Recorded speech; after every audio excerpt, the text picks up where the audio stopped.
This class is just for today because I am little out, है ना? So once I think if you don't have class today, you can join. But if you still have the class and that is the important class for university class, then you can join that thing. Okay, Sajna and Sakshi.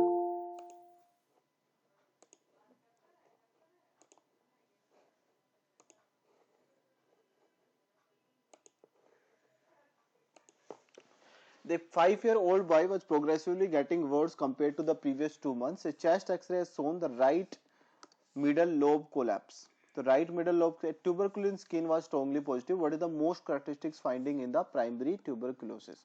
So this question, if you already know about that in the croak during the croak one time, we all everyone of you already studied what is the primary tuberculosis, what is the secondary tuberculosis. But let's discuss more in the details. So let's discuss about the tuberculosis. I'm repeating it again. Actually, you know these things already about the tuberculosis and all. About the tuberculosis. See, when we talk about the tuberculosis, so always remember it is caused by, everyone of you know, it is caused by the Mycobacterium tuberculosis. It is caused by the Mycobacterium tuberculosis. What the clinical features we see in these conditions? We see there is a fever, we see there is a night sweating, there will be the weight loss, the night sweating, and there will be the weight loss will be there. Other than that, we can see there is a patient will having the chest pain. Along with that, yes, the normal feature, that is the dyspnea and the cough that usually we seen in the patient of the tuberculosis. In every patient, these things are very common. The patient will say, I having some chest pain is there, I having problem with the respiration, I have problem in the cough. I hope every one of you know there is a one factor, that is the code factor. If you don't know, then just remember the things that is known as the virulence factor. That is known as the virulence factor. No one will ask you directly, but they can give you in the questions as a keyword. So the code factors will be there. Okay, which is the giant cell of the tuberculosis? The giant cell of tuberculosis. So what is the giant cell of the tuberculosis? So that is what Langerhans, giant cell. That is a Langerhans giant cell. So Langerhans giant cells, don't remember it as a Langerhans. They can confuse in the options. There are two things. See, one is the Langerhans. The Langerhans we studied, that is the seen in case of the pancreatic cell, alpha cells, beta cells, gamma cell. The alpha cells secrete the glucagon, beta cells secrete the insulin. So this is seen in pancreatic cells. This is seen in pancreas. Okay, Langerhans. Okay, Langerhans is what? Pancreatic. Giant cell of the tuberculosis, that is the Langerhans giant cells. Which cell? Langerhans giant cells. This is what? The necklace. That is the necklace or horseshoe arrangement of nuclei. This is the horseshoe arrangement of nuclei. Okay, so that you need to remember. This is a Langerhans giant cells or the necklace or the horse shoe arrangement of the nuclei. So that you need to understand. After that, remember, we will be having tuberculosis, and this tuberculosis, it can be classified into the primary tuberculosis and secondary tuberculosis. See, if there is a primary tuberculosis, so always remember, in case of primary tuberculosis, so this primary tuberculosis or the secondary tuberculosis, they are very common in the children. Why this question, why this topic about the tuberculosis is important? We studied in the croak one time also, we are studying in the croak two time also. Why we are studying every time? Because this topic is important, because tuberculosis is very common things that we see in case of Ukraine. In Ukraine people, the TB is very common things. That why this we will ask you these things. The primary tuberculosis, they occur in children's. They occur in children's. Why we call, when we called it primary? If there is a first exposure, and without any other cause, so that we called is the primary tuberculosis. In case of primary tuberculosis, always remember it usually affect the It usually affect the upper lobes. It usually affect the upper lobe and upper part of lower lobes. Okay, so the primary, see primary, how you will go to the lungs, like if you are putting, and remember it like that, if you are putting any tube, so how you will go to the lungs? In the lungs, firstly you will go to the upper side, from you will see here, from here, so from the upper side, so remember that will be the primary, niche wala secondary, the below one is secondary. So in primary tuberculosis, always remember which lobe is affected mainly, that the upper lobe will be affected, or we can see the upper part of the lower lobe will be affected in that case. Okay, so the primary tuberculosis, that you need to remember these things, very important, that can help you able to differentiate the primary and secondary tuberculosis. If there is upper lobe is affecting, most probably that will be the primary. If the lower lobe is affecting, the most probably that will be the secondary tuberculosis. Okay, after that we are seeing any lesions. If any lesions in the lungs, we call this condition as the Ghon's foci. We call this condition as the Ghon's foci. Okay, if these Ghon's foci, along with that there is a lymph node is also involved. Read it carefully. See, because this like Ghon's foci, Simon focus, Rathke pouch, these are like very different terminology and confusing terminology for you. So that remember for today, that if any lesions in the lungs, we call this condition as the Ghon's foci. If any lesions that combining the lymph node as well, involvement of the lymph node as well. Which lymph nodes? Mainly there is a hilar lymph node. There is a name of the lymph node, that is the hilar lymph node. Where it is present? Paratracheal lymph node. See, paratracheal, para means, if this is my trachea, see, para means surrounding. So the surrounding of the paratracheal, there we will see that is a lymph node present, and that lymph node is known as the hilar or the paratracheal lymph node, and this condition is known as the Ghon's focus. Let me just connect on my WhatsApp as well.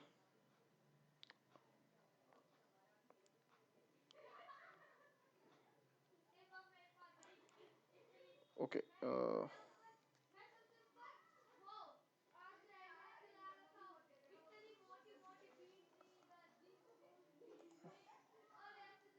Okay, just open your mic so that you will able to tell me. डुगू धीरे बोल रहे, डुगू. ठीक है, Ghon's foci plus we have the lymph node, that is the Ghon's. So Ghon's foci plus we have the lymph node. So if any involvement of the lymph node, we call this condition as the Ghon's complex. We call this condition as the Ghon's complex. If any fibrosis in there, if any fibrosis in the lungs, or any fibrosis in the whole part of the lungs, or we can say in the fibrosis in the Ghon's foci, along with that any fibrosis, along with that if any there is any calcification, if any calcification is there in Ghon's complex, if any calcification in there in Ghon's complex, we call this condition as the, yes, that is known as your Rathke's pouch. I hope now you will never misunderstood this. See, if lesion in the lungs, Ghon's foci. If Ghon's foci plus lymph node are involved, we call this condition as the Ghon's complex. Then we have the fibrosis plus calcification in the Ghon's complex. That condition is known as the Rathke's pouch. Okay. Oh, okay. What is Simon's focus, sir? See, Simon's focus na. So Simon's focus, you need to remember that it is what? TB in liver. This is the TB. If any tuberculosis in the liver, we call this condition as the Simon's focus. I hope this is clear and done. Now see, we having the tuberculosis, that is secondary tuberculosis. Okay, that is secondary tuberculosis. Can we call it, sir, reactivation? Yes, sir, we can call this that reactivation. Na? Reactivation tuberculosis.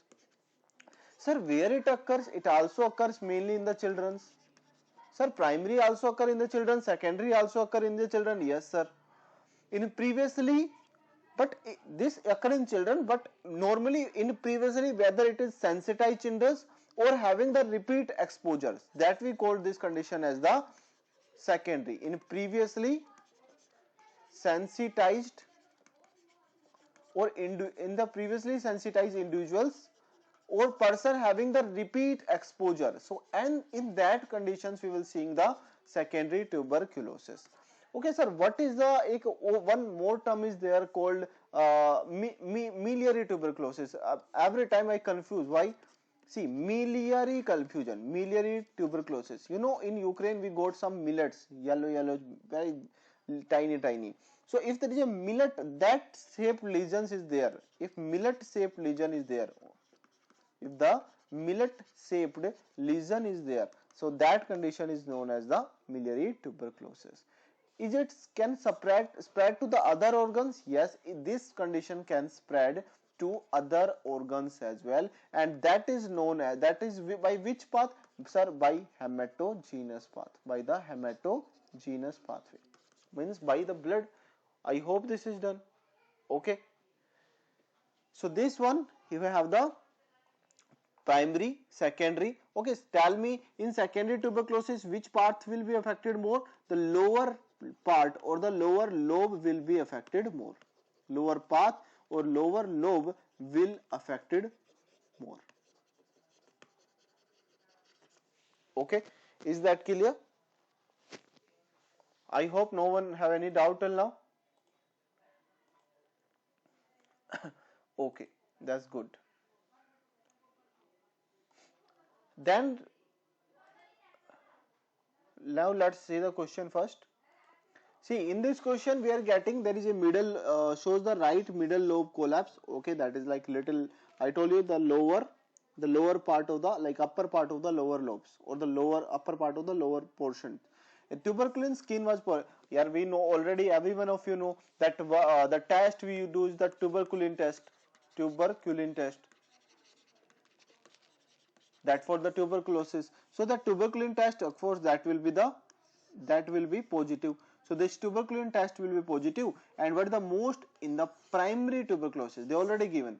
So in the primary tuberculosis, we know that there can be the hilar or the paratracheal lymph node enlargement. And also, sir, we can tell you what is the name of this condition. The name of this condition is the Ghon's complex. Sir, I can tell you one more thing, sir. I know you are like very eager to tell me कि if a Ghon's complex is there, there can be the fibrosis or calcifications will be there. So in that condition, sir, there will be Rathke pouch will be there. What is the cavity formations? There is a no cavity formation still now, because in the cavity formations we can see about the tuberculoma, but in that condition we are seeing some mass. There no cavity formation here, sir. Is there hematogenous dissemination leading to no, this is not miliary tuberculosis. In the miliary tuberculosis they will give us some hint about the miliary. So again, this is, see, both options are almost the same, so we can't describe. Atelectasis with obstructive pneumonia, no, this is not about the pneumonia, this is not about the atelectasis. I hope you able to understand that is not atelectasis, no collapsing of like the whole part. Along with that, there cannot be obstructive pneumonia, because pneumonia we already studied and we discussed everything there. So this is not possible, and they are seeing that they are already diagnosed the condition, that is the primary tuberculosis. So we need to tell the finding of the primary tuberculosis. Okay, if they will not tell you the most characteristic finding in the primary tuberculosis, then we can think, or they in the question they also give the tuberculin skin test as positive. So that means they are talking about the tuberculosis. And the tuberculosis, you already know that we are seeing the Ghon's foci. You know that we talk about the Ghon's complex. So everything we discussed. Okay. Now see the next question. A girl is 12-year-old. Yesterday she was overcooked. Now she is complaining of pain in suprapubic area. So whenever you see the pain in suprapubic area, first thing should come in your mind कि भैया, this is what? Urinary bladder problem. This is urinary bladder problems. Urinary bladder problem. Frequent painful urination by the small portions. Okay, the frequent painful Pasternetsky sign is symptom. We already studied about the pyelonephritis. So can you write there कि in case of pyelonephritis, Pasternetsky sign is positive. Symptoms or sign, the symptoms or sign is positive. Positive in pyelonephritis. So, sir, can I rule out this option? Yes, sir, this is not options. Urine analysis, protein is there, WBC, protein very less amount, WBC is there, RBC. What diagnosis is the, sir, WBC be in the given the question, WBC is given in the question. Is it acute glomerulonephritis, pyelonephritis? Sir, pyelonephritis you told that there is a WBC is there, but sir, Pasternetsky symptom to negative hai, so it will not be there. Urolithiasis, we will see there is a uric acid stone is there.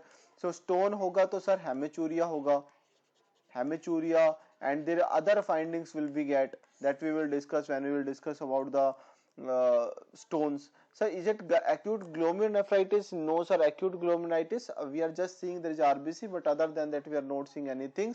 So if you are getting the pain in suprapubic area, along with that you are seeing the painful urination, so always remember that he is talking about the problem in the urinary bladder, and that is what the cystic cystitis, that is what cystitis. What is the cystitis? This is the inflammation of urinary bladder. The inflammation of urinary bladder.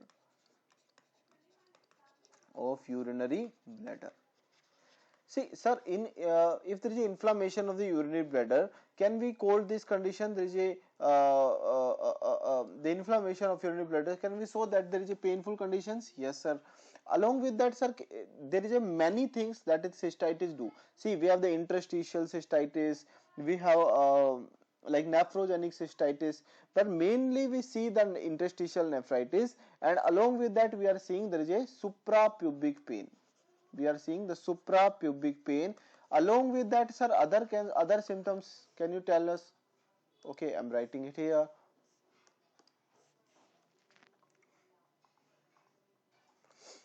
See, in case of cystitis, see there is a cystitis, and the acute cystitis, always remember sir, that there is a intermittent fever. There will be the intermittent fever, suprapubic pain. The intermittent severe suprapubic pain will be there.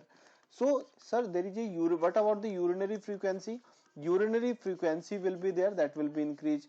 There will be the urgency. There will be the urgency, and along with that hematuria will be there. Yes, sir. We also saw that there is a RBC somehow, and there is a dysuria. Dysuria means, sir, abnormalities that we seen in case of the urine, that is called this condition cystitis.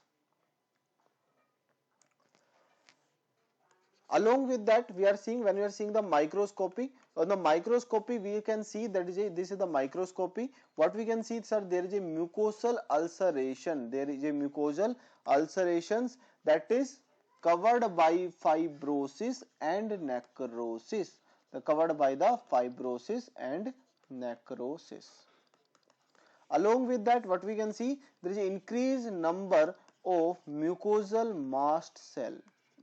Mast cell will be there, so histamine or all these things will be increased. That will further cause the inflammations and all. So that you need to remember, there is intermittent severe suprapubic pain along urinary frequency, urgency, hematuria, dysuria, but you can't forget there is suprapubic pain will be there. So you need to think about the cystitis. Okay.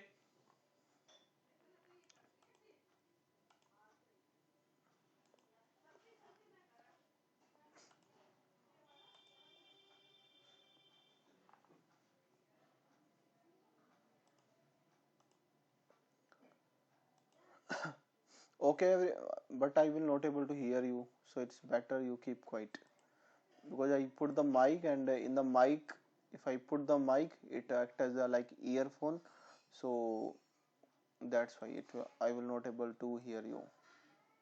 Okay, so better you just write there. Okay, next questions we have, that is the, we can see that there is a this condition, so we are seeing the suprapubic pain along with there is a painful urinations. Okay, painful urinations will be there along with that, and Pasternetsky septor negative, that is totally telling us that there is a case of the acute cystitis. The next question, the girl of 11-year-old, she is ill for 1 month, she has butterfly type rash. Now you will tell me what is the answer. What is the answer for this question? Butterfly type rash on the mass. What is the another name of butterfly rash? This you will tell. Another name of butterfly rash. Who will tell me? Yesterday you had exams. Another name of butterfly rash. What is the another name of butterfly rash? बता दो मुझको तो बता दो. Malar rash. Sui as that is, yes. Mani Dheeraj is also correct. Maculopapular rash. And that is the malar rash. That is the malar rash. This answer is actually everyone. Well done. Well done. So this is the case of the systemic lupus erythematosus. The next questions, yesterday we studied if there is a barking cough is there, along with that we can see there is inspiratory stridor. Yes, today we also discussed these things, barking cough. So did do these questions, acute infections due to viral laryngotracheobronchitis, everything is writing there. There is a dyspnea, there is a dysphonia is there, hot potato voice, that you need to do it by self. The newborn age 3 months with hyperbilirubinemia develop following disorder. Yeah, there is a newborn baby. Okay, the newborn baby. Then age 3 days with hyperbilirubinemia. Hyperbilirubin is there. Developed following disorder. From beginning there is severe jaundice with the poor suckling, hypotonia and hypodynamia. Little bit later, periodical excitations, neonatal convulsions or neonatal primitive reflex are noted. Now physical examination reveals converged rotatory nystagmus and the setting sun eye sign. See, here we can see if there is newborn baby having the hyperbilirubin is there. So see, that we call this condition as the jaundice. That will be the called as the jaundice. Now see, if we have the complications, what are the complications of this jaundice? If this bilirubin will be high. If very much bilirubin or very high amount of bilirubin, it can go to brains. It can go to the brain. And when if any bilirubin in the brain, we call this condition as the kernicterus. See, this type of the bilirubin, the indirect bilirubin mainly, that will deposit in the brain, that can deposit in our eye. If high amount of bilirubin is there, so that can go to the brain, the eye. In the brain they cause the encephalopathy. In the brain they cause the severe conditions, that is the encephalopathy. Also, if we will be having the problems, can deposit in the eye, the patients can having the sign, that is the setting sunine sign. The setting sunine sign, you can remember, that is seen the sign of kernicterus. Okay, so why this is sign we are seeing? That is the setting sun eye due to hyperbilirubinemia. Along with that, we are seeing some neurological features like convergent squint is there, rotatory nystagmus is there. So all these are the neurological problem associated with the encephalopathy, and so all occur due to increase in the bilirubin level. Okay, direct bilirubins we discussed before. After that, this question we can see there is a hoarse voice is there, dyspnea is there. Along with that, we can see that there is obstructed inspiration. So again the same questions, we have the acute laryngotracheitis. See, acute laryngotracho.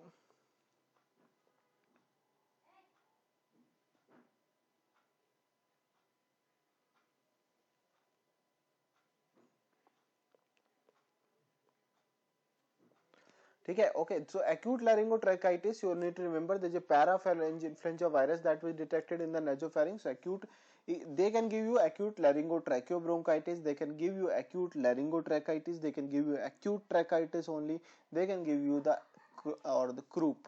So everything is the same. So everything is what? That is the same. So I hope everyone is clear till now. So that is things. Okay. The next things you need to remember, that a 3-year-old child has been admitted to a hospital.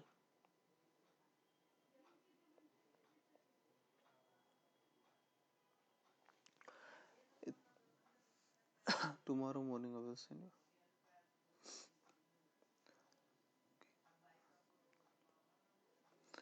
See, a 3-year-old child has been admitted to hospital because of ostalgia and body temperature rise up to 39 degrees Celsius. The patient is in the grave condition, unable to stand for the ostalgia. There is apparent intoxications, lymph node desire enlarged. So this is all things that we RBC, W thrombocyte is there, color index is there. See, color index normally we can differentiate with the color index with that is microcytic anemia, macrocytic anemia that you already discussed in your croak one times. So the no one questions will be asked, I think so. Segmented neutrophils, lymphocytes, monocyte, ESR, what examination should be conducted in order to specify? Okay. See, there are the two things you can do. The one things we will having this the patient. The first of things you need to remember the never let monkey eat banana. So there is a neutrophils, there is a neutrophils, there is a lymphocytes, there is a monocytes, there is a eosinophils, there is a basophils. So what is the mnemonic you can remember? Never let monkey eat banana. Never let monkey eat banana. Okay, that you need to understand. Never let monkey eat banana. So always remember. Also the value you need to remember 75%, around 35%. Then this is the 4 to 5%, 2 to 3%, or this is 0 to 1%. Okay, that you need to remember. See, when we talk about the leukemia, in the leukemia we studied that is sometimes we studied that is it chronic lymphocytic leukemia, sometimes it says the acute lymphocytic leukemia. So this condition is also tell us about the leukemia. But remember for the leukemia, if you are getting this, I am telling you some keywords for the leukemia that will help you. See, in case of the leukemia, so we are seeing some myeloblast and also we are seeing some lymphoblast. So if myeloblast is there, if myeloblast will be there, so in myeloblast we are seeing, why we call it myeloblast, they are OR rods positive, they are the myeloblast, they are OR rods positive, they are the OR rods positive. If you are seeing myelo OR rods, so that means they are talking about the myeloblast. So acute myeloblastic leukemia or maybe chronic myeloblastic leukemia. Okay, then this is the MPO positive. What is MPO positive? Myeloperoxidase positive. Myeloperoxidase positive. It is also the myeloblast is also Sudan black B positive. Sudan black B positive. It is along with that it is also positive with the esterase enzymes. So that you need to no need to remember. Just remember there is MPO positive. Along with that there is Sudan black B positive. There is a one more cell that we call lymphoblast. One more cell that we call the lymphoblast. See, in case of the lymphoblast, we will having the pass. Pass, what they do? They block what? Positivity. They block what? Positivity. Along with that, we will be having acid phosphatase positive. Acid phosphatase positive. So remember the lymphoblast, they are the pass that block the positivity and acid phosphatase positive. Okay, I hope this is done. Then you need to remember the neutrophils, and also in the you can remember in the where we wrote the neutrophils and all.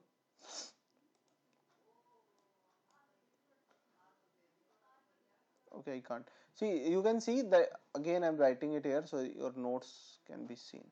See, if you are seeing the neutrophils just for new, or can I write it full? The neutrophils, remember in the neutrophils we will be having the 3 to 5 lobes. So then tell us the lymphocytes, you need to remember that is, just remember that it is involved in the viral infections or more in the viral infections, and you can remember that is around 35% is there. And after that we will be having the monocytes. So monocytes you need to remember that is the, they have the kidney shaped nucleus, they have the kidney shaped nucleus. See, is there direct questions will come? Will they ask you about the monocyte, which type of the nucleus? No, but you can get some key idea in the questions itself. If any questions they will turn around or they will make it little complicated, so you will get little idea about everything. Then we have the monocyte. Then we having the eosinophil. See, in case of the eosinophils, we are having the orange granules. We will having the orange granules, and we also having the spectacle nucleus. This one you should remember for your lifetime. The neutrophils 3 to 5 lines, lymphocyte, monocyte they have kidney shaped nucleus, the eosinophils orange granules, or they have the spectacle granules. And also when we talk about the basophils, so B for basophil, B for blue black granules, B for blue black granules, that you need to remember. Okay. Now there are the four type of the leukemia. What are the four type of the leukemia? We can having the acute lymphoblastic leukemia, we can having the acute myeloid leukemia, we can having the chronic myeloid leukemia, and we can having the chronic lymphoid leukemia. See, if you are getting the acute lymphoblastic leukemia, the most common is the ALL1. It also have the some subtype, but that is not asked by you. They will ask you about from the WHO. In the WHO, according to WHO, we have the BALL, that is B acute lymphocytic leukemia, B cell, and they have the T acute lymphocytic leukemia. In T acute lymphocytic leukemia, T for T cell, and T for there will be the tissue infiltration. There will be the tissue infiltrations will be there.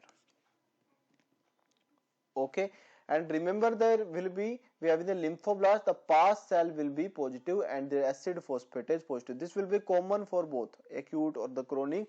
So a pass positive and acid phosphatase will be positive.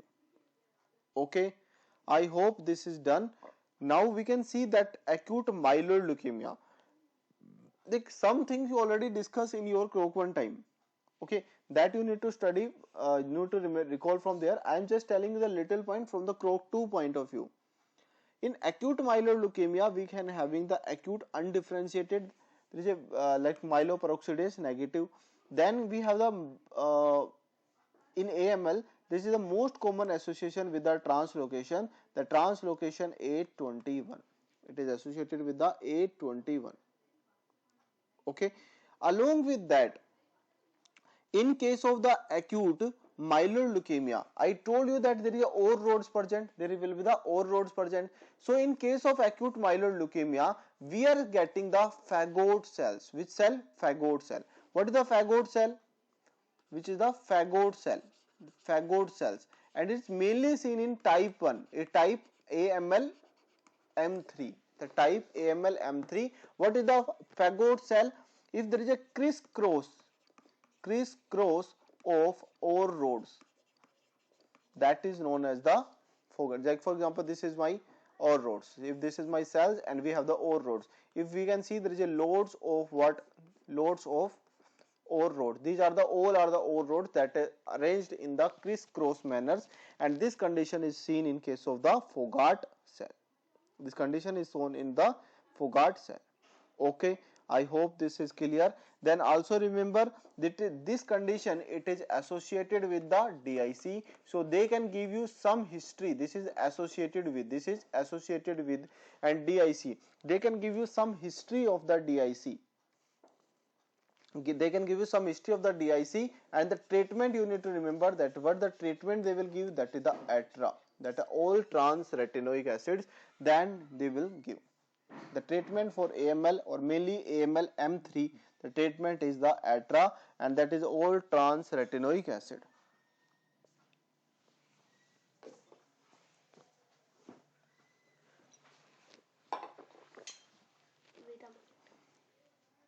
Then you need to remember the next one is the, we having the chronic myeloid leukemia.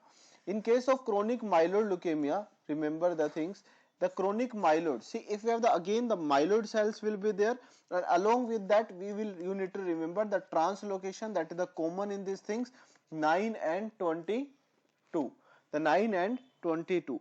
Along with that, you can see some keyword.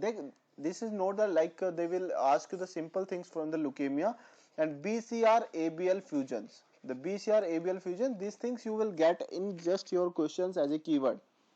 Note will ask you directly questions. In CML, you need to differentiate if any massive leukemia is there. In CML, if any massive splenomegaly is there. So that things you need to remember. If massive splenomegaly, think about the CML. I'm not saying directly make the diagnosis of the CML, but you need to think about what CML. You need to check other feature. Is there myeloid cell is there? Is the chronic thing is there? So that you need to, okay, you can get the idea. Okay, this condition is what? That is the massive splenomegaly. Okay. Then remember one more things. According to that, like if in case of the CML, you will see there is a 3 phases. One phase will be the chronic. The one phase will be the that is important. Here I am telling you in CML that you will see the 3 phases. One phase is the chronic phase. That is the chronic myeloid leukemia.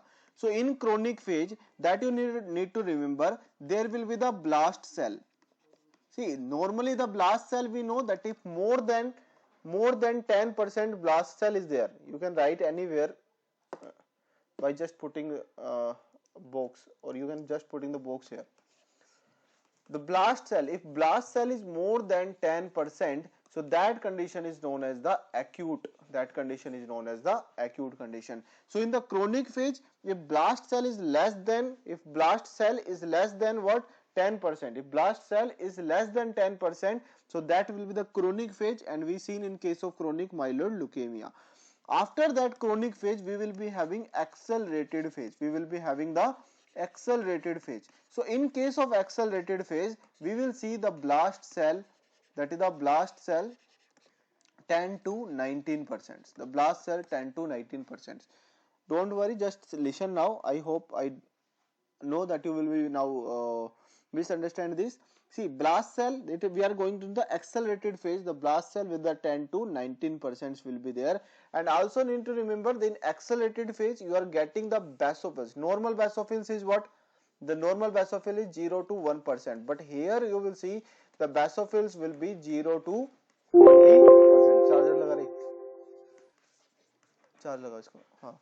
The basophils will be 0 to 20% will be there, or more than 20% will be there.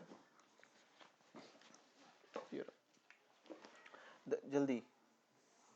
The basophils will be more than 20% will be there. Then after the basophils, we will be having, along with that, what you will see in the accelerated phase, the basophils will be there. There is an increase in the spleen size. So that we call it the splenomegaly, that we seen in case of the accelerated phase. That we seen in case of accelerated phase. Okay. After that, remember, when will the accelerated phase will be over? This will go into the blast crisis. The blast crisis will be there.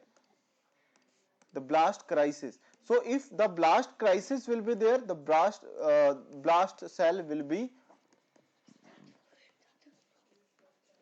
more than 20%. Please let me know if, okay. If the blast cell is more than the 20%, so that condition you need to, that is the blast crisis. Now in these conditions, what is there? The CML is this chronic myeloid leukemia. Now this thing is converting into the AML. That is AML, that is acute myeloid leukemia. So remember, I think you need to write it here. The blast cell will be more than around 20%. So that is the acute conditions. So in that conditions, we have the CML, and this CML is now converting into the acute myeloid leukemia, and the acute myeloid more than the acute. This CML can be converted into the CALL, as well as it can be converted into the AML, but most probably this CML will be converted now into the AML, and that is the blast crisis. You need to remember that is the blast cell will be more than 20% will be there. Okay. I hope this is clear. In CML, you will see some, when you are doing a microscopy, you see there is a garden party appearance or the college girl appearance, but that things you will not get in the Croc 2 questions, so no need to worry or no need to remember that thing as well. In the CML, you see the garden party appearance or the college girl appearance in CML. The next one is what we having, the chronic lymphocytic leukemia.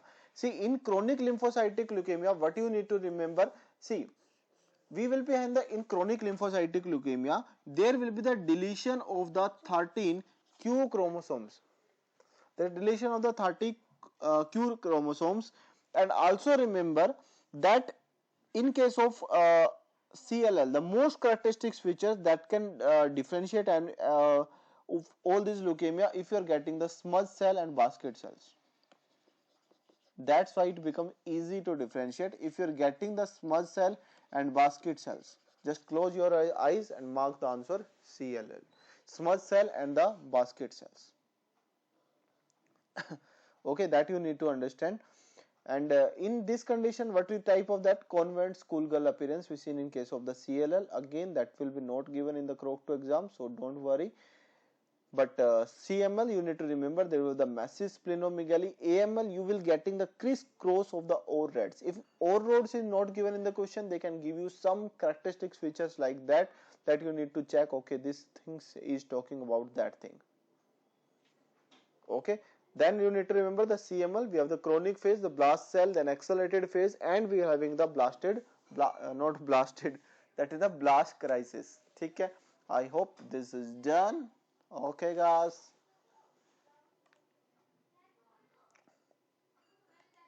Okay, done till now. I hope no one have any problem till now. Okay. Okay, so let's continue with our questions. So see, these all the problem related to our bone marrow. See, in that conditions, what we will do, we do the bone like for the bone biopsy and all those things, we need to took the there is a one needles we call the Sala and Klima needles. There is one needle that we call the Sala and Klima needles. So when we are taking the side, like for the bone marrow aspirations, we use the needles, that the Sala and Klima needles, and that we called like we can puncture mainly the long bones, and the most common bone that punctured is the sternum bone, or after that we can also puncture the femur or the sternum, that is punctures. We take the bone for the biopsy, or we will take the bone marrow aspirations. I hope this is clear. So there is a ostealgia, body temperature rises there, grave condition, intoxication, ostealgia is there. All these are the hematological findings we are seeing here. The lymphocyte is very 87%, monocyte is the 2, ESR 36. What examination should be conducted in order to specify the diagnosis? Can we do the lymph node biopsy? No, we are no have any problem with the lymph node. No, nothing is given. Any history of given about the lymph node. Can we do the ultrasounds? Ultrasound normally we don't do in hematological problems. Computer tomography, of course, no. Then sternal punctures we will do, because if any normal problem or hematological finding is there, in that conditions we use the needle like Sala and Klima needle. So this needle is used for bone marrow biopsy, used for the bone marrow aspiration and bone marrow biopsy. The bone marrow aspiration and bone marrow biopsy. Okay, I hope this is clear. And for the bone marrow aspiration or for the bone marrow biopsy, we mainly use the long bones. Like we have the femur, or we can use the sternum as well. Femur or the sternums. Okay, I hope this is clear. Okay, this you need to remember very, very precisely. Okay, I hope every one of you know what is the MCV, MCH, any one of you know what is MCHC, MCPC? क्योंकि देखो normally इस्नोफिल्स, नेट्रोफिल्स ये तो तुम देख लोगे, MCBC नहीं कह रहा मैं, ठीक है, MCHC कह रहा हूँ, ठीक है। MCV, MCH, MCSC, RDW, PCV और haematocrit. We have vegetarian class, non vegetarian, no non vegetarian, ठीक है। तो MCV, who knows what is MCV? What is MCV? MCV, MCH, MCHC, RDW or hematocrit, or that we call is the packed cell volumes. No one knows? ठीक है, सी उसे हम कर लेते हैं, चलो। See, this is the like some RBC things. RBC you can say index. If your or RBC like findings, whatever, you should know about these things only. See, if you are getting the MCV, so this is what mean corpuscular volumes. This is just extra things that you will see in questions, ठीक है, but you should know what is all those things so that you can able to know, because basics is very important for all the exams. See, MCV we studied in the when we studied about the color index, we also studied about the MCV, mean corpuscular volumes. So what is that? This is the size of RBC. This is the size of RBC, and what is amount value for that? This is 80 to 100 femtoliter. This is 80 to 100 femtoliter. That value you should also remember. This is 80 to 100 femtoliter. Okay, can you tell me, like, sir, is what is one more term is there, that is the MCH? Can you tell me what is that? Okay, that is the mean corpuscular hemoglobins. Okay, now can you tell me from your understandings or from your common sense that this is the size of hemoglobins? Will it be small? Yes, it will be small. How much? 27 to 32 picograms. You need to do it like this. 27 is there, and then write below that 37. 27, 37. And after that write here 33 picograms. What is Q? Why, sir? Because this is MCHC. This is MCHC. This is the hemoglobin, mean corpuscular hemoglobin concentration. Hemoglobin concentrations. Hemoglobin concentration. So that will be the 33 to 37. So you need to write it like 27, 37, 32, 33, 37. Okay. What is the RDW? RDW. No, or not RBW, RDW. RDW. This is the red cell distribution width. What is that? Red cell distribution. Red cell distribution width. See, if this is given, so there is a variation in size. There will be the variation in size. So how much it will be? It will be 11.5 to 14.5%.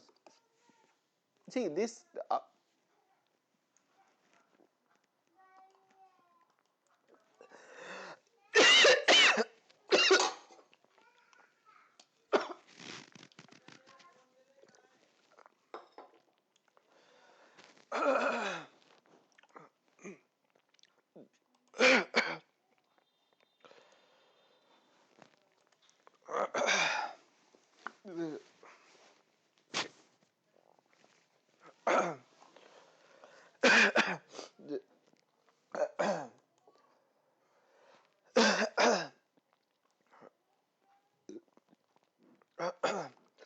Just a second, I'm coming back. Okay.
Sorry.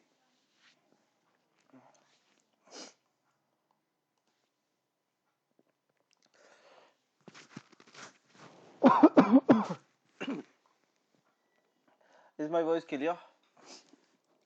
Sorry, I don't know what happened. Just I got some hiccup, severe hiccup. My voice clear? Okay. Sorry. Thank you. So we are having the mean corpuscular volume.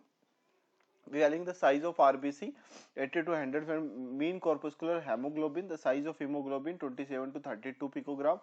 MCHC, there is hemoglobin concentration 33 to 37 picogram. Red cell distribution width will be there, that is the variation in the size, that is the 11.5 to 14.5%. Then we are having the packed cell volumes, that we already know, that is we called it hematocrit value, that we are having the hematocrit. Sorry, just a second.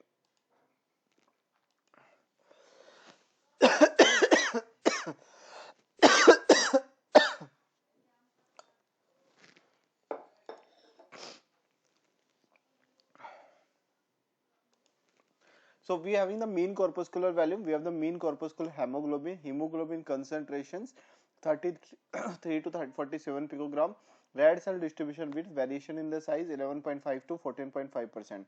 Packed cell volume or the hematocrit value, that is usually around the 45%. That you need to understand. Okay, I hope everyone is clear about what is MCV, MCH, MCSC, RDW, because when you do the CBC also, these type of the findings you see in the CBC also. The CBC report, in the CBC report, everything is written in CBC report, that is the complete blood cell count. Everything is written, lymphocytes, monocytes, eosinophils, monophils, so all these findings you will see in that conditions. Okay.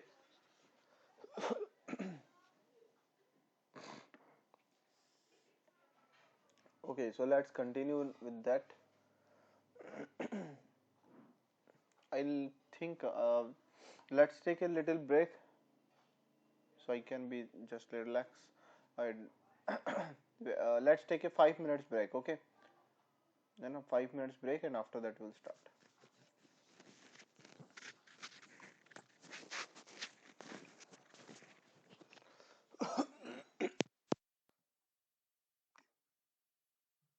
I'm coming back in just 5 minutes. Okay, so don't leave. Just stay here and drink water and all.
I'm back.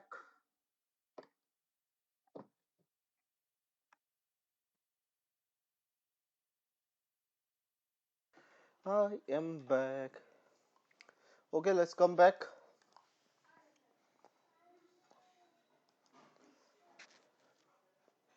Okay, we have I think 1 minute more. Okay.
Where is my pen?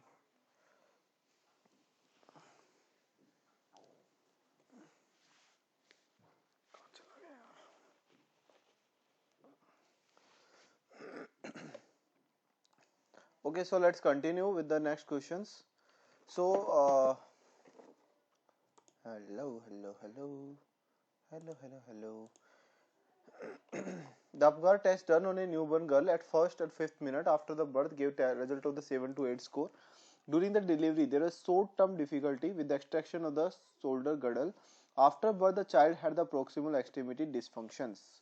The proximal extremity dysfunctions. So means that is telling us that the Av's palsy, and the arm could not be raised from the side, the shoulder was turned inwards, the elbow was flexed, there is also forearm pronation, obstetric palsy of the brachial plexus. The brachial plexus is given, there is a something palsy of the brachial plexus is there. What is the clinical diagnosis? That is Duchenne's Av's palsy. That is the Duchenne's Av's palsy.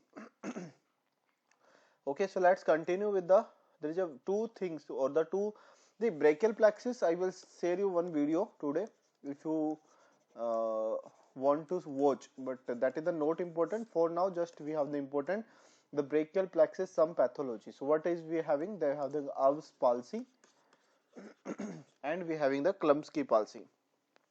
See, in case of Av's palsy, when we talk about the Av's palsy, there is a problem with the proximal muscles. The Av's, or the we can say the problem with the proximal limbs or the upper limbs mainly. Okay, in the upper limbs we are having the Av's palsy, and if it is problem in both, we have the proximal muscles. And one more thing that we will discuss, that is the Klumpsky palsy. Okay.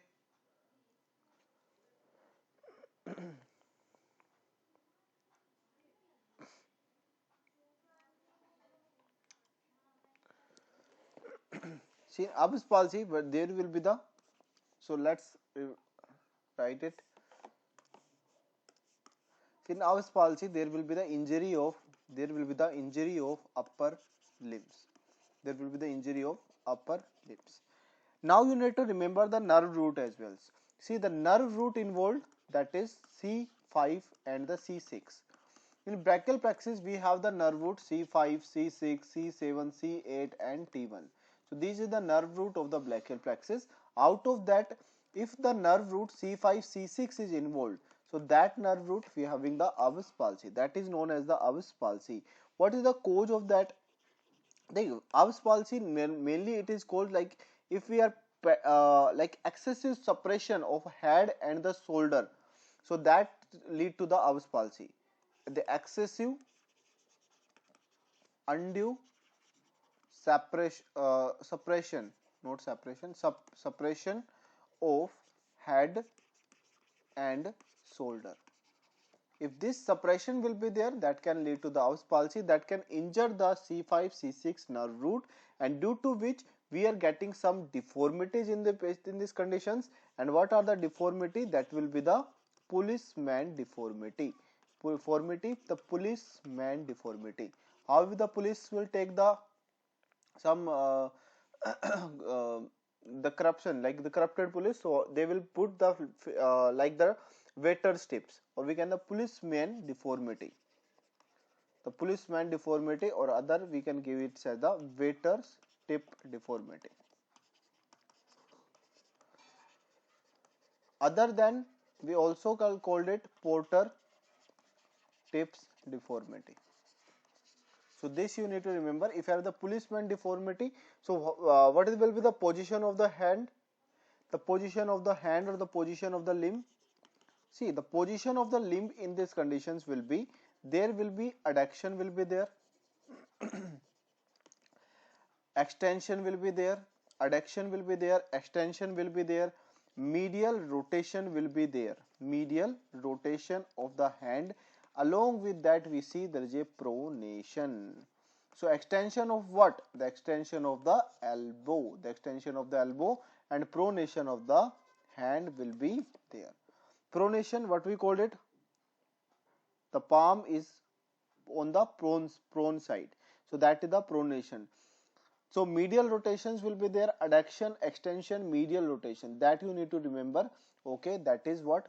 Abs palsy.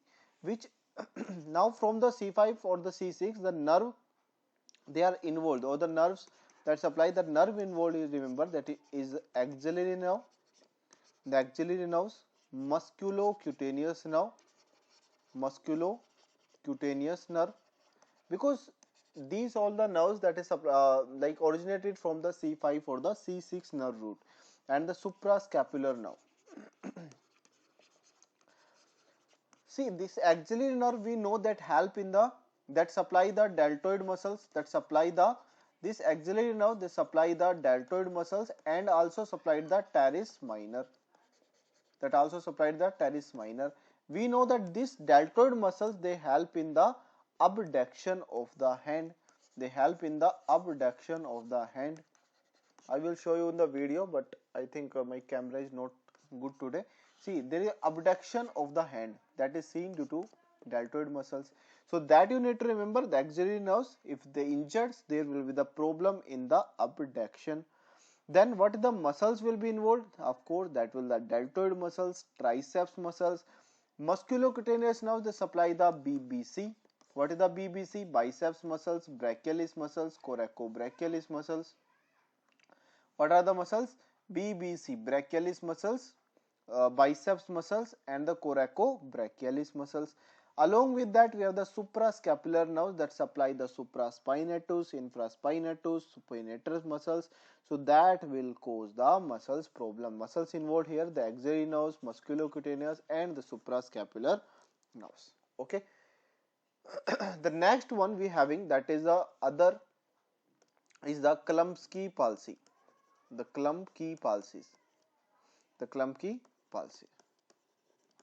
If there is injury of the lower trunk, if injury of lower trunk, see this trunk and the root, you will I hope we have the root in the brachial plexus, we studied of the root, we studied about the trunk, segments, and the branches. So if injury of the lower trunk is there, we call this as the Klumpke palsy. So in the lower trunks, the nerve root is which one? The nerve root involved is the, yes, the lower one, that is the C8T1s. In the brachial plexus, we just studied that we having the C5, C6, C7, C8T1. If these two are injured, or these two nerve roots are involved, we call this condition as the Klumpke palsy. If C5 or the C6 is involved, we call this condition as the Abs palsy. So the Klumpke palsy, the nerve root is involved. So that you need to remember. What is the cause of that? The cause is hyperabduction of the arm. Cause hyperabduction of the arm. If anyone causing the hyperabduction of the arm, maybe any of your friend who took your hand, he is completely doing the hyperabduction. He don't want to do the yoga. He don't want to go to the gyms, but he wants you, or he or she wants you, that you should be having the yoga, and at that time she cause the hyperabduction of your arm, or you cause any other injury to your friend. That is the possible things that cause hyperabduction of arm. At that time we will be having the Klumsky palsy. Okay, what the deformity we will see? The deformity we seen in this condition, that will be the claw hand. There will be the claw hand. I hope every one of you know the claw like the tiger claw. I hope my yes, can you like this type of the hand will be there, this type the claw will be there, the claw hand. So this type of the hand will be there, and that is known as the claw hand. Okay. So in that condition, what we will see? We will see there is a like hyper extension of the metacarpophalangeal joint, and along with that there is a flexion of the interphalangeal joint. Which muscles will be paralyzed? The intrinsic muscles of the hand, or the lumbricals or the interosseous will be paralyzed. So I am just telling you because that is the note important to write. So that you need to understand. There is a Klumsky palsy is there. The nerve root that involved is the CA-T1. Then remember that it is associated with, this one is important, this is associated with the Horner syndrome. So you can get some of history of the Horner syndromes as well. So this is associated with the Horner syndrome. In Horner syndromes, there will be the, you need to remember, there will be the ptosis. The ptosis will be there. There is the drooping of upper eyelid. That will be the drooping of upper eyelid. The drooping of the upper eyelid. Along with that, you see there is a meiosis is there, and hydrosis is there. And hydrosis. What is the anhydrosis? Absence of sweating on face. Absence of sweating on face. Along with that, we can see there is anophthalmos. Anophthalmos, we have the eyeball in. See, one condition is the exophthalmos. We where the like in the Graves disease. In the Graves disease, what we see? In the Graves disease, what we see? There is a exophthalmos. So eyeball will be out.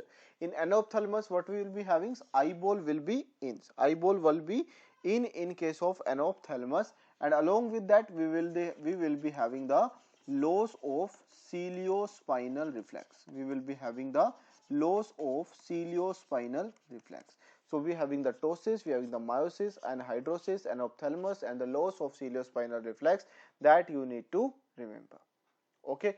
So this is what the Erb's palsy and the Klumsky palsy. The Klumsky palsy, you need to remember, we will be having the nerves root involved, that is the C8T1. This is one. C8T1. The cause hyperabduction of that, and deformity you need to remember, very important deformity, that is the claw hand will be there due to Klumsky palsy. Here again you need to remember the deformity, the policeman deformity, the waiter tip deformity, or the porter's tip deformity. That is given in the question. The shoulder was turned inward, the elbow was flexed, there was also the forearm pronations and obstetric palsy of the brachial plexus. So this is what, that is the policeman tip deformity, the waiter's tip deformity, that is seen in case of the Duchenne's Erb's palsy. Okay, I hope this is clear. Next question. There is examination of the 9-month-old girl revealed there is a skin pallor, cyanosis during the excitement, percussion revealed there is a transfer dilatation of the cardiac border, auscultation revealed the continuous systolic murmur. The continuous systolic murmur, remember, the continuous systolic murmur or the hollow systolic murmur, continuous systolic murmur, or we can say this condition as the hollow systolic murmur,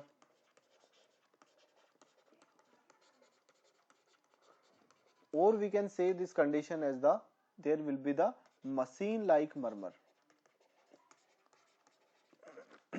So all these things will seen in case of the PDA, patent ductus arteriosus. The patent ductus arteriosus, patent ductus arteriosus. If this ductus arteriosus will not able to close, it will be the patent. So that condition, there are the patent ductus arteriosus. To the left of the whole cardiac region in the back. What congenital cardiac pathology? So it will be having the problems, this ductus arteriosus, that is problem in the interventricular septum. So there is a defect of interventricular septum, due to which we are saying that there is some cardiac abnormality will be there. Okay, so let's discuss everything about this, or we can say the pediatric cardiology.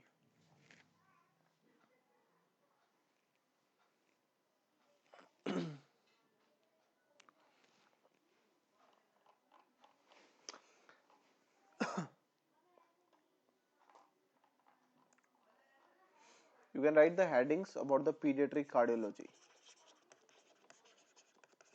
or pediatric heart. See, we will be having the most common congenital heart disease. Here in the first we having the most common congenital heart disease. The most common congenital heart disease is the ventricular septal defect. The most common congenital heart disease is the ventricular septal defect, and also this is the most common acyanotic. See, there is two things, cyanotic and acyanotic. That is, if we need to understand what is the most common acyanotic, that is again ventricular septal defect. Then what are the cyanotic? The most common cyanotic. So that will be the transposition of the great artery. But in case of the old children, it will be the tetralogy of Fallot.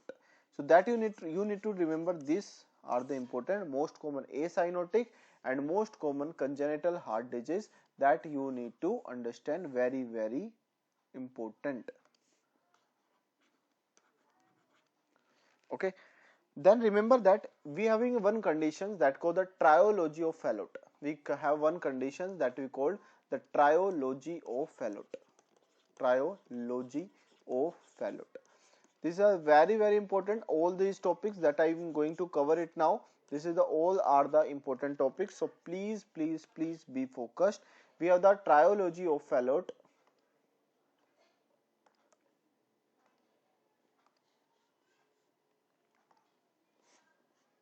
See, the triology of Fallot, remember, the triology of Fallot, we will be having the right ventricular hypertrophy. We have the right ventricular hypertrophy, we have the atrial septal defect, we having the pulmonary stenosis.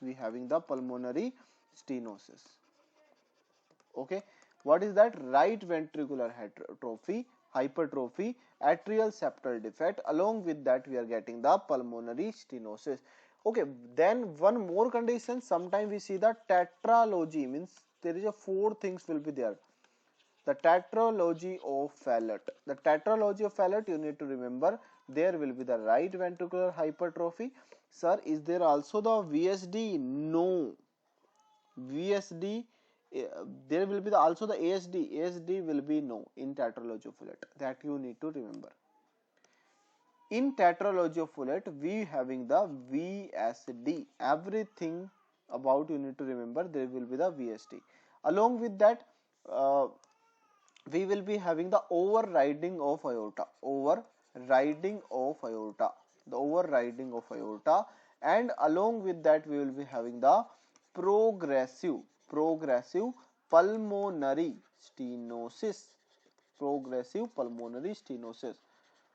If you want to, I will say, if you want to forget this,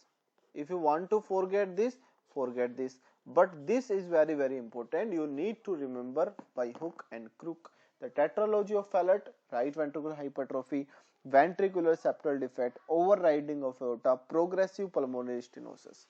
If I add you the ASD also, that we call this condition as the pentalogy of Fallot. So this you need to remember, they are the two different things, ASD, VSD. ASD and VSD. Okay, ASD and we having the VSD. So this is what the differentiating features in the ASD as well as in the triology or the tetralogy. If you want to forget this, but remember this is very very important. You can have in the mnemonics also for this. you can remember PROV. What is the P? P for, that is a progressive, again pulmonary stenosis. R for, remember, we have the right ventricular hypertrophy. O for overriding of aorta. V for ventricular septal defect. Okay, I hope this is clear. So you need to remember the PRO. Okay, now let's discuss about the, we having the lungs. What the lungs? See, this is the lungs that we are talking about, the, of course, the new baby. Okay, so we having the one opening here. Along with that, we having the four again chamber.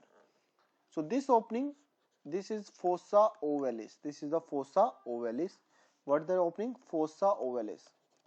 See, this is the concept wise. So everything you need, no need to learn, but for concept you need to remember the, understand the concept. You need to understand these things very importantly. Then see, this is what we having the, this is right atriums, left atriums, right ventricles, left ventricles.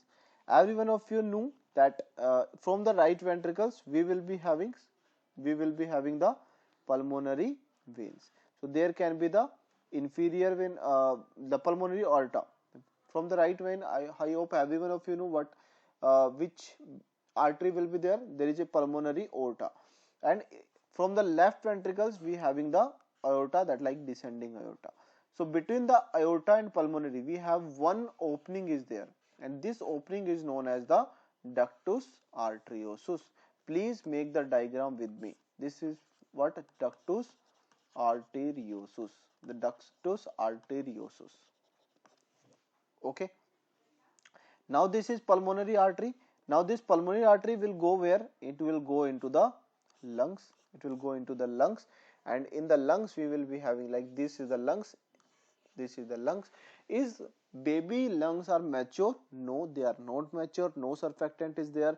The lungs not work in the fetal circulation. That's why God gave them ductus arteriosus. That's why God gave them ductus arteriosus. From the descending aorta. Now from the descending aorta, can you tell me which we having, which artery will be going? There is a umbilical artery. No, sorry, from descending aorta. So this is what we having the descending aorta. We will be having the descending aorta. From the descending aorta, we will be having the umbilical artery is there. We having the umbilical artery. Now this umbilical artery, it is connected with placenta. So this is, let's suppose this is the placenta. So this is connected to the placenta. From the placenta we having the umbilical vein is there. So umbilical vein, can I draw with the blue line? So this is what we having the umbilical vein. I'm sorry. This is what we having the umbilical vein. Now this umbilical vein, now this umbilical vein, it will go to the liver. Sorry for bad drawings. So this will go for the liver, like for example this is the liver. In the liver, and this liver and inferior vena cava, I'm just making it here.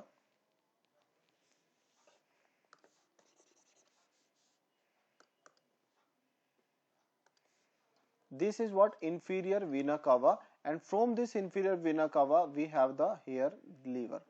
So this inferior vena cava, now it is connected to the liver with a branch that is known as the ductus venosus. That is known as the ductus venosus. Which was this? What is this? This is what? This is what we have the, this is what we having the umbilical vein. The umbilical vein. What is this? This is what? Again, this one is the inferior vena cava, and the between them we having the ductus venosus. So this is like the circulation that we seen in case of the fetus. Okay. So this is the circulation that we seen in case of the fetus. So where the, from the pulmonary aorta it will go to the lungs, but lungs are immature. Lungs are immature. Lungs are immature. Now what happen? See, if the blood will come from the, from umbilical vein, the blood will comes, it will come to the inferior vena cava, and from the inferior vena cava the blood will reach to the right atrium. This right atrium blood will go to the some of the 1/3 of the blood will go to the left atriums, and then from the right atrium it will come to the right ventricles, and then again it will some will go here but some will go here from the ductus arteriosus, from the ductus arteriosus. So that is like the rough diagram that you need to just remember for the concept wise. Then you need to remember the ductus venosus. Ductus venosus. So ductus venosus, it is present between the umbilical vein and inferior vena cava. Umbilical vein and inferior vena cava. From liver it's still umbilical vein.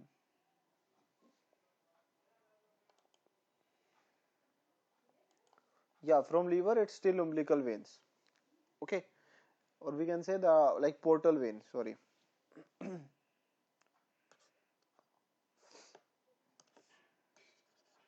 Yeah, there is. Thank you so much. So there is a portal vein. Portal vein.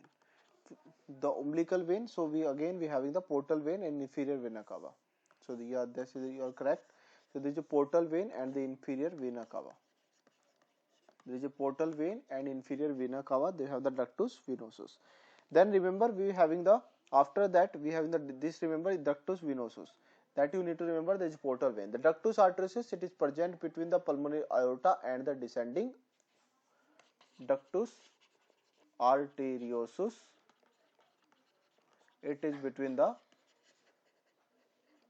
pulmonary aorta and descending pulmonary artery and descending aorta. I don't know what I am writing. The ductus arteriosus we have in the pulmonary artery and between the descending aorta. Then you need to remember some like the important things here. See, if any cyanotic conditions will be there. In the cyanotic, remember we having like the bluish, you can remember the cyanotic means something bluish is there or more deoxygenated, or the deoxygenated blood will be more. So if we having the cyanotic conditions, so the cyanotic condition will be right to the left. Cyanotic conditions will be if and there is a right to left shunt will be there. What the right to left shunt?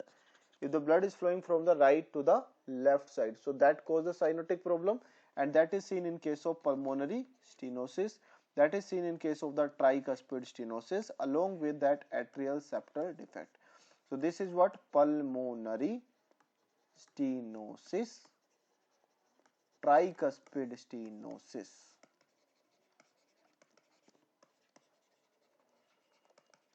And this is atrial septal defects. Okay, then you need to remember if acyanotic conditions, see in acyanotic condition there will be the left to right shunt will be there. Left to right shunt will be there. So the left to right shunt we are having the left to right shunt, that is the acyanotic conditions, and there will be whenever the blood is flowing through the left to the right side, in that condition we are having the ASD, we are having the VSD, and we are having the PDA. What is the ASD, VSD, PDA? ASD means atrial septal defect, VSD means ventricular septal defect, PDA means patent ductus arteriosus. Okay, I hope this is clear. Should I need to write it here or I am repeating it here? Atrial septal defect, ventricular septal defect, and PDA is patent ductus arteriosus. See, if this arteriosus will be, the ductus arteriosus will be patent. So what will be here? The left to right shunt will be there. The aorta, the left ventricle have the more pressures, all the bloods will go here. There is an increase in the blood flow. There is increase in the, we can say pulmonary blood flow will be increased in that condition in case of patent ductus arteriosus. I hope this is clear till here. Okay, little bit maybe it can be tricky for someone, but once you will revise these things, I hope no one you will not get any problem with this. Okay, then after that you need to remember there is a ductus venosus.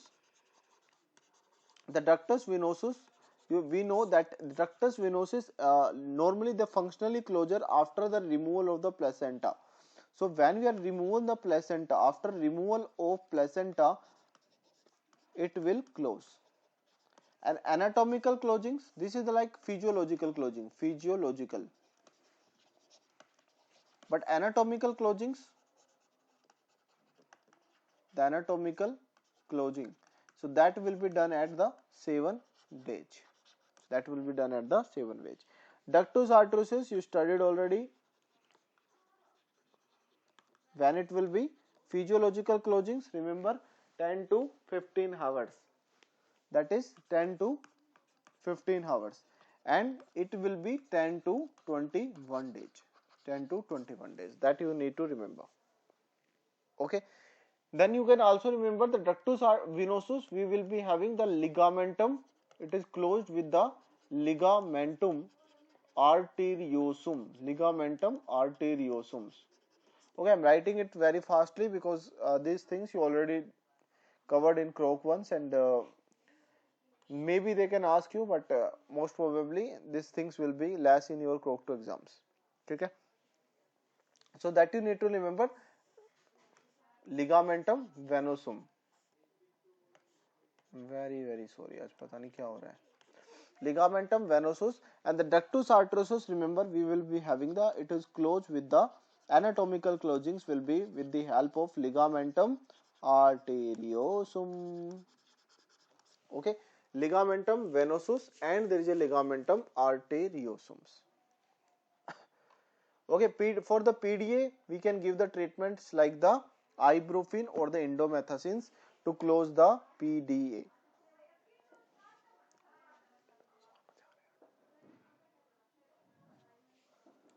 Okay, I hope this is clear till now. From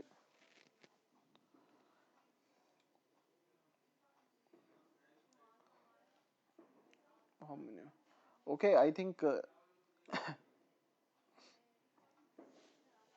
this will be enough for today, and tomorrow we will discuss. Tomorrow you have the exams, right? So tomorrow, please finish till now everything that you studied already from the rheumatology part, because the rheumatology part surely you will get the questions around 2 to 3 questions will be there in the exams. 2 to 3 questions will be surely will be exams. If from the in the next class we will continue with from here only, from the like doctor all the cardiology part we will discuss. Okay. So everything like all the correction of aorta, overriding of aorta, transposition of the great artery, everything we will discuss, because there are some important topics, and so I want to focus on the starting only. So that you need to remember till now. And at what time test conducted? Test I will update you. Mainly the test will be at the same like around this time only. I think it will be good only. Hana, do you have class tomorrow? Any other class, university class or anything?